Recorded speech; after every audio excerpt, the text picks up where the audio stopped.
Well, welcome everybody who's joining us.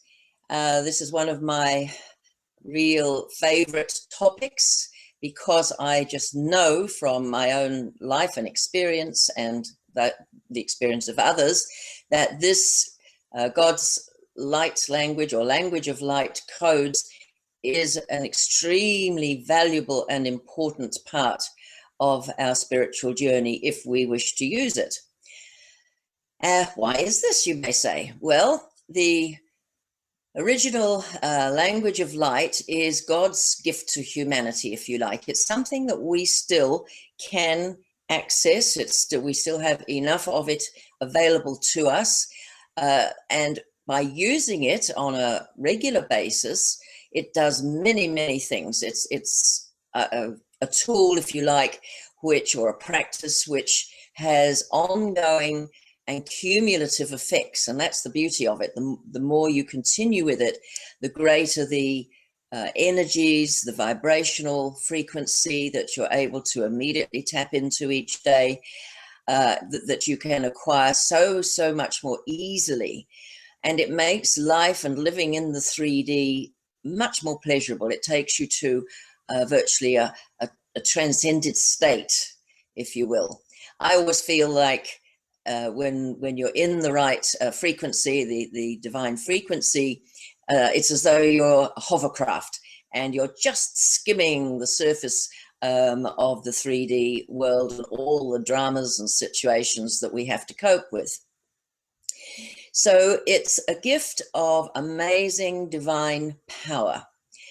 And I will take you through an experience a little later on so that you can actually feel some effects, hopefully, straight away, and you'll see what I mean. I call it also a spiritual science, and I'll explain a little bit more about that because it does have a sure foundation and it parallels our understanding of science and the way we prove and theorize and improve scientific principles. I'll also hopefully explain today how to decode what I call these codes that make up the language of light, so that you can see for yourself why the terminology I use has a foundation and, if you like, a substantial proof base to it. So it acts, as I understand it, and in my use, rather like a divine language RNA messenger. As we know, the RNA takes the information coded in the DNA and carries it out to be used.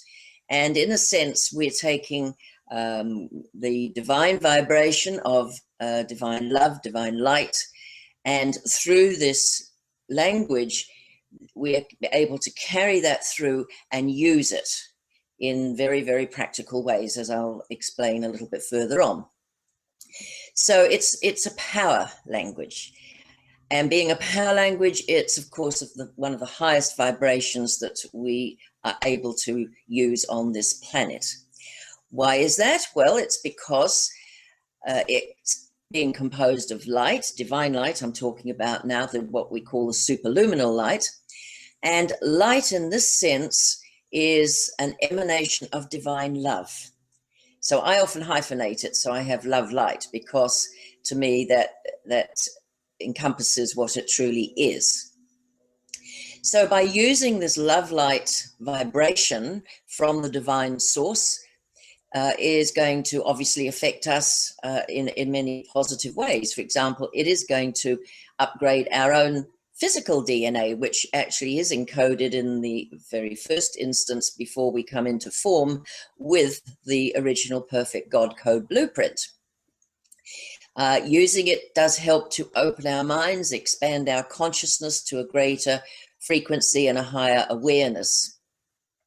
It's a little bit, if you like, has the effect of turning up, as it were, your dimmer switch on your inner light frequency, because it does get a bit dim, as we all know, working through the 3D challenges and daily life, and of course the mass consciousness, the vibrations, and so forth. So that's just a little analogy that may help you see some of its advantages. There is another saying that I came across which said, if you want to speak with God, you must know God's language. That makes sense, doesn't it?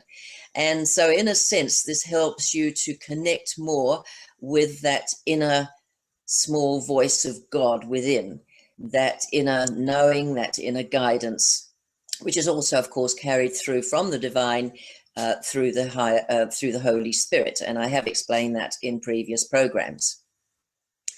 So, okay, let's begin now with looking at the actual meaning of language, of light, and of codes, so you can see where I'm coming from.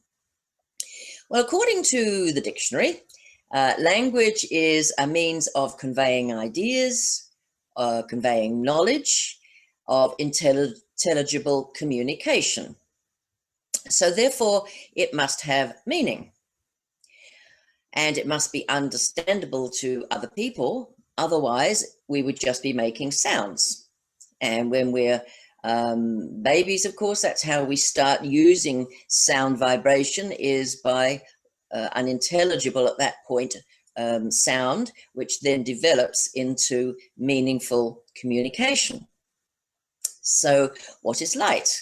Well, I've just mentioned the superluminal light because the whole of creation, and that includes us, is made up of both levels of light, of course. Science tells us that everything in the universe is made up of light, which is comprised of vibration and of particles or photons. That's our physical being, of course. And then our divinity, our divine self that's in expression using this vehicle of the body, is the superluminal light, the divine love light that I've mentioned just before. So this is like, you could say we are an expression of the divine love light expressed through the lower light, or the solar light, the creative light of the third dimension. And so we are expressing the divine through this human form. So I think that whole concept gives us such an exciting potential that we realize we're just so much more than perhaps just we've realized the ego personality we're so familiar with. Okay, so where does this language of light from God come? Well, obviously, because it's called light, it must contain light. And one of the aspects of language is that you can write it down. So, of course, we can actually see the codes that make it up when you write it down. And it's made up of this main code here. Beautiful picture, which shows the yod. And the yod is this flame-like shape coming in this picture, as you can see, beautifully painted from the source of divine light. And so that light source, if you will, makes up every one of the codes that create the divine language of light. And so now I'm going to show it to you in other ways. This is using the Hebrew Aramaic code, or script, if you like. It's more than a language because each of the symbol or codes are more than just letters, although we call them flame letters. We don't have really a better word. I prefer to use the word code because it symbolizes, each one symbolizes a whole packet of love, light, divine, creative energy. So it's more than just a letter as we use in our own languages. And so using the Hebrew Aramaic, the ancient form, the name of the creator God is known as Yod He Vod He. And in Hebrew Aramaic, you read it from the right to the left. So you can see the little Yod at the beginning, just as I showed you the bigger version a moment ago. Yod He Vod He. And the second letter, that's called the He, which is here, if I can point to it, and it's also repeated at the end, acts like the eye of God, as it's often called in many scriptures and both East and West traditions. And it's as though the eye of God acts, if you like, as the vision of the divine mind and the divine idea of creation being projected out through a window. The actual meaning of the hay is window, so that the eye of God is a template, if you like, for all creation. And then when we say what is our higher self, which is our fifth dimensional body of light, our overself, it's also known as the I am, or the I am presence. And again, looking at it in its written form, you can actually see, and I highlighted it in blue, the same abbreviated codes of the Creator God, the love light code of Yod and Hey, which is sometimes pronounced Yah. You know, when we say hallelujah, well, that's what we're saying, thanks be to God. And that same code is carried forward and from the original Aya, Asher Aya, the I am that I am of the Godhead, in our own personal I am presence, the AA. And again, if I hold this here, I hope you can see that. And if you look carefully in the blue, you'll see the Yah, the Yod, and the Hey. And there it is again in the I am. So our own I am presence actually is part of that divine love light. It's carrying that code or that symbol of light. And there's another interesting thing, which I find fascinating. We're all familiar with the term, I suspect, of chi or ki, in other words, the life force. Well, when you write that in this divine code, as I've done here, again, you will see that the word for chi is kaya or kaya, which is life or life force. So there again, here you can see the Yod-Hey code of the creative love light. So in other words, it's in every part of us, and it's in every letter, which I won't go into today. It's a big subject, one of my favorites. But when you look at the name of God, as I showed you just now, if you write it vertically, I did show this in the previous talk, but I'll just refresh it again, it can actually look like a person.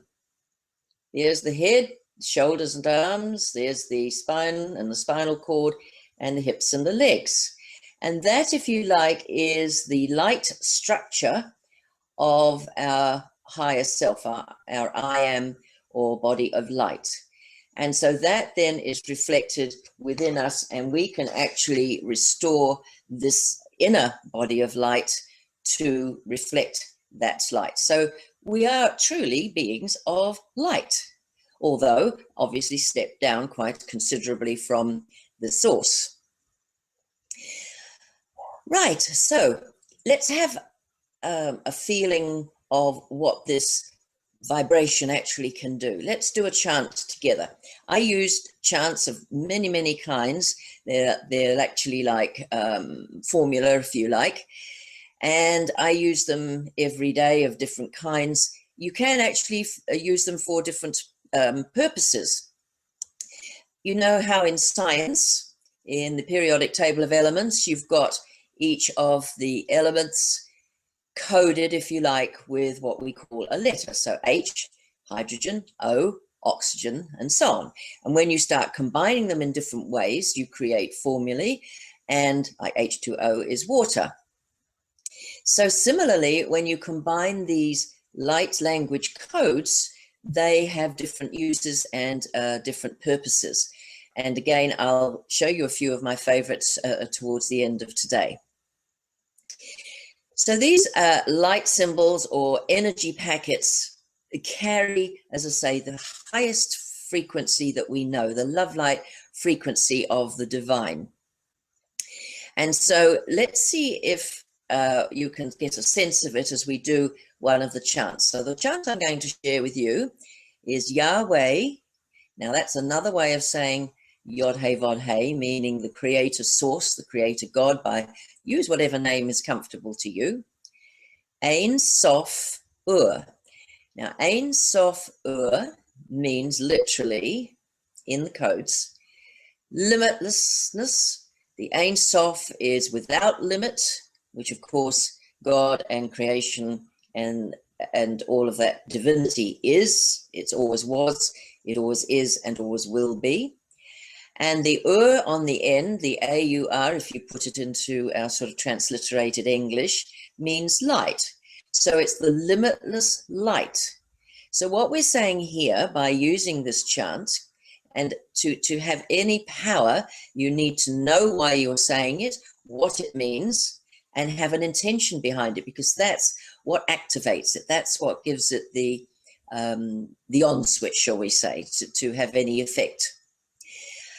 Okay, so what we're actually using this for, one of the things we can use it for, is to remember that we are an expression of the divine, of Yahweh, and that limitless light that I've been talking about, expressed through our physical being.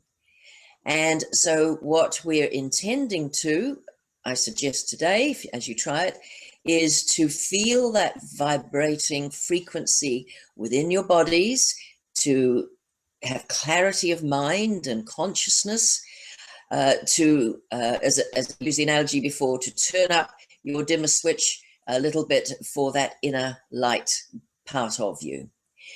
So I suggest you join me. It's going to be Yahweh, Ein Sof Ur, and we're going to do it 12 times. There are many reasons for it, but we do have sort of 12 distinct areas or functions of the brain. That's one of them. So we're actually activating it on all levels, divinely and physically and even psychologically, because when you're focusing on this with this high intent and this high energy, obviously it's going to have a multitude of wonderful positive effects. So I'll just say it, and if you'd like to join in with me, and just, I suggest once you know it, just close your eyes and then just sense that frequency and how it's really resonating deep within, and all the good that it's doing, right from your DNA, from your brain, from your clarity, from your body, your health, your well-being, your energy and enthusiasm for life, right across the board. So let's begin. Yahweh, Ein Sof Ur. Yahweh, Ein Sof Ur. Yahweh, Ein Sof Ur. Yahweh, Ein Sof Ur. Yahweh, Ein Sof Ur. Yahweh, Ein Sof Ur. Yahweh, Ein Sof Ur. Yahweh, Ein Sof Ur. Yahweh, Ein Sof Ur. Yahweh, Ein Sof Ur. Yahweh, Ein Sof Ur. Yahweh, Ein Sof Ur. Just take a few seconds to sense within your being. Some people are very kinesthetic and they can actually feel a tingling or a vibration within, as though things have suddenly sparked into greater life and greater energy. But even if you don't actually feel a physical effect, always know that there is an effect going on, and that may become apparent at a later date. So, okay, I hope you enjoyed that. So how can we use these essentials? What as I say, activates it? What puts the on switch on when you're using any of the divine names or the formulae or the codes, if you like, of the language of light? Well, first of all, as I mentioned, I'll just go over them. You must have knowledge and understanding of why you're using it. Otherwise, as I've said possibly before, you may as well sing Bow Bow Black Sheep. Secondly, you must know the meaning of the codes that you're going to be using. And even a rudimentary meaning starts the process, and you will get more insights as time goes on. But there are actual meanings already documented from the ancient scripts and scriptures. The third thing is to have a pure intent or pure intention. What are you using it for? Now, it's obviously not to use for personal power or control, especially over someone else. Yes, it is to increase your own frequency, but you're doing this with the idea that what you desire for yourself, you desire for other people, and by you becoming even more of who you truly are, then you can act as an inspiration and maybe help other people do the same. So your intention is not a selfish one, and obviously not a negative one. Otherwise, this whole idea that we've got a power tool, some people, I know it wouldn't be the folk who are listening to this, could think, oh, well, I can use it for my own ends. Well, it won't work, so you don't have to worry about that. Now, another point of this language of light, it can't be used on you or for you by other people. Why not? Well, it's tantamount to saying that everybody can't access this divine power themselves, which of course isn't true. We all can. You could say it's a little bit like saying to a hungry person, well, I'm going to eat this very nutritious meal in front of you, and I'll tell you what's in it and all the good in it, and that will satisfy your hunger. Sadly, that wouldn't have much effect at all, obviously. That person has to eat to get the benefit and the nutrition themselves. So using that analogy, use it yourself. And lastly, it's never used as a theatrical showpiece or anything like that. It is done, as I say, with this pure intent, both for yourself and whatever we do for ourselves, as I've mentioned before, is recorded in the quantum field, and that means that it's accessible then to those who are coming on behind, and makes it perhaps a little easier for them on their journey.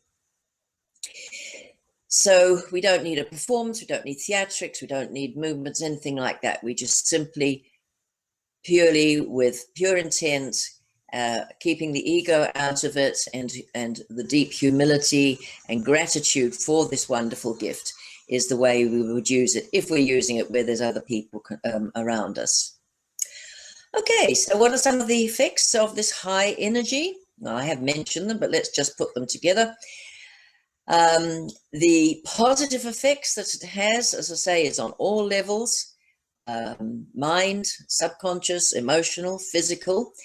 And because the energy is so positive, it will only have positive effects.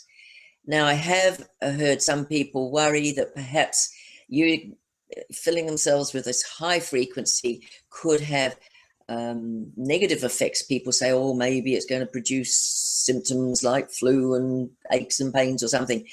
Have a think about that. That wouldn't make sense, because those, you could say, are negative effects. However, it can increase your vibration, and maybe later on you wish to get rid of certain things, but the effects will be positive. You will feel really alive. Another thing, to just go over it, it restores your alignment with your higher self, with your I am presence. And because it's stepped down, it's very safe. You cannot have any harm come from it. It won't affect, because your higher self is in charge, it will not have any negative effects or any effects like shaking or vibrating unduly or anything like that. For those who are ready to use this with the right understanding, the intention, the meaning, it won't have any of those external effects. You may feel it within, sure. In fact, when I've done a seminar or anything like that, and we've been using this, everyone feels as though they're buzzing, as though we're floating out of the door. So it's a positive effect, but there's no dramatic, as I say, heads or shakings or anything like that. It wouldn't be necessary. And it cannot, the third thing is, it cannot override your free will, meaning that we all slip up at times and drop back into the lower frequencies. And if you choose to connect with some source that's not of the highest, that is your choice, that's your free will. So this will not override it, because we've been given this gift of free will as well. So just to explain something that people ask me a lot, why is the speaking in tongues, which has become very popular, is not actually the divine language of light? Now, before I say that, the speaking in tongues has a good place. Everything has a good place. It has a good purpose. And I'll explain the understanding that I have and the way I and others have used it very beneficially. It's a little bit like the difference between spirit and soul. The difference between those two words is that spirit is universal. Spirit is in every person, in everything. It's the animating force. And so everybody has the spirit, the divine spirit within them. Soul, however, is personal. It's individualized. Each one of us has our own soul. And so in that sense, the speaking in tongues, which as I understand is our personal soul language, is for ourselves and can be really, really helpful. For example, a friend of mine who was grieving very dramatically when her husband of many years literally dropped dead, sadly, one Sunday afternoon of a heart attack.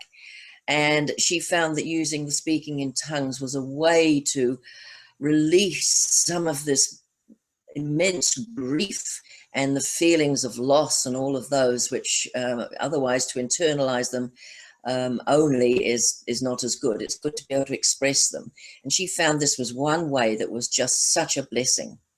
So your soul language can be used to express your own inner feelings, bypassing your left brain where you have to think of what you're going to say and what it's all about. It's just a beautiful outpouring from your soul. And therefore, it's yours. It's not for other people, it's yours. It's a very precious thing for you. Okay, so how would you know this? Well, there are 5 reasons that you can see that speaking in tongues, which I did do on my 6th program, my previous program, to give you an example. Everyone can do this if they choose, and the Pentecostal churches use it every Sunday very effectively. But it is a personal thing, and as I say, it has a place, absolutely.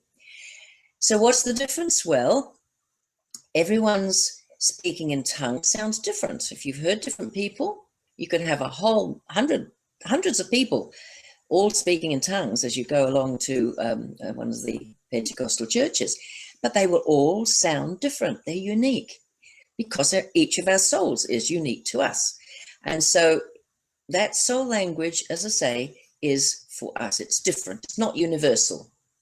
No one else, second point here, can understand it. They're not meant to. As I say, it's not for that. The third thing that's different about it, it doesn't communicate anything to anyone else, okay, because it's for you. Another difference is it can't be written. You cannot write down speaking in tongues. And the 5th one, it can't be repeated by others. I've just explained, I hope, clearly why. So these are all criteria that you would apply to a universal language where you do communicate with others. You can write it down. You can repeat it. And so that's why I say the two are distinct and have their distinct uses, which is great. Okay, so what are some other uses of God's language of light codes? Well, they help activate our own latent potential abilities. We've got so much more potential that still is remaining untapped. For example, it facilitates, it helps us when we're asking for help to have higher solutions to difficulties or problems, or when making decisions. It certainly helps, as I'm proving and others are, with the rejuvenation process to maintain youthfulness right throughout your sojourn in the body that you're wearing at the moment. It has self-healing abilities when you focus it on that, as I have done myself, I have mentioned before. I know it helps me create miracles, and I love miracles and miracle making. It also helps with focusing and increasing the abundance in your life. And so I've just got 1 or 2 very quick examples before I finish to show you. Now, these are formulae based on what's called the 72 divine names of God in these codes. And if you look at some of the different letters, if you're very quick, you'll see how that original yod I talked about is in each one. Obviously, the yod sometimes is elongated, sometimes it's lengthened, sometimes it goes more horizontal. But the yod, the love light energy packet, is in each one of these codes that make up these trinities of God names. Now, each of these has a focus that you can use, and this is wonderful to support you when you're looking to increase, say, your self-healing power, because we know the body can self-heal. Okay, there are many other aspects to it, sabotage programs, seed causes, and so on, which I'm sharing now in my latest seminar, which hopefully will be online a bit later in the year, but definitely will be in book form, called Miracle Me, Unleash Your Divine Potential to Live Heaven on Earth, because that's my motto anyway. So here's one, and that particular coding is to help you focus on activating your self-healing power. It's called Mahash, but that doesn't matter, just to see. And when you see them like this, you read, as I say, from right to left, they can act also as optical codes. In other words, just by scanning them from right to left with your eyes, it's, as once you know the meaning and what it's for, it's similar to scanning that they do in the supermarket when they scan the barcode, and that immediately translates into a lot of information. Now, we don't have time today, but I could explain exactly why those particular 3 codes are put together to make up that particular formulae. For example, it covers the water part of us, the liquid part of our bodies. It covers the fire energy, which is our sort of energy field.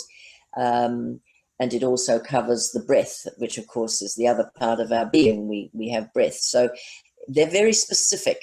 They're not just happenstance. That's why they have so much power.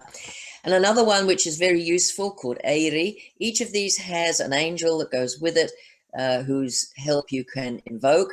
And the angel, archangel for this one is Ariel, that's probably very well known. And this helps us stay focused and positive, to know we are divine beings in a human body, and to know we have this potential, which when we're ready, we can start activating.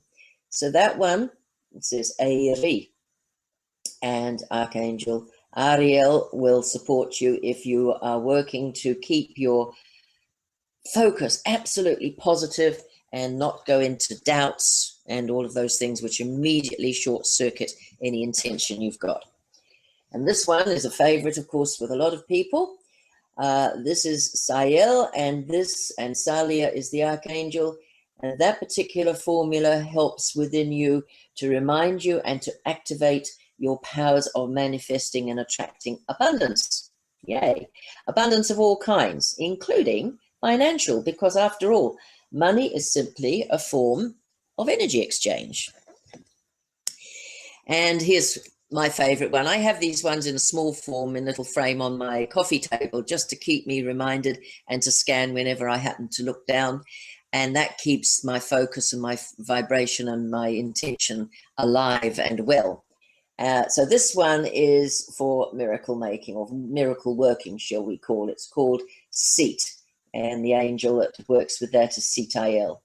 And I love that one because it's such fun to see how many miracles, large and small, we can create and enjoy in our life. And why not? If we're divine beings, why shouldn't we be enjoying things like that? Anyway, I'll have to close now. So just to let you know, if you would like to get more information, there's quite a lot on my website, which is www.ominternational.nz. international.nz. And I'll just close with the Kadosh, which I've been doing before, which is a beautiful blessing, and one which, when you use it with the knowledge and the understanding and the meaning, helps coordinate and tie together all the biorhythms of our higher self, our I am presence, with all our physiological and our bodily circulation and rhythms. And so we're beginning to combine as above, so below. Kadosh, Kadosh, Kadosh, Adonai Savayot. Kadosh, Kadosh, Kadosh, Adonai Savayot. Kadosh, Kadosh, Kadosh, Adonai Savayot. It is done. And thank you for joining me. I look forward to welcoming you again.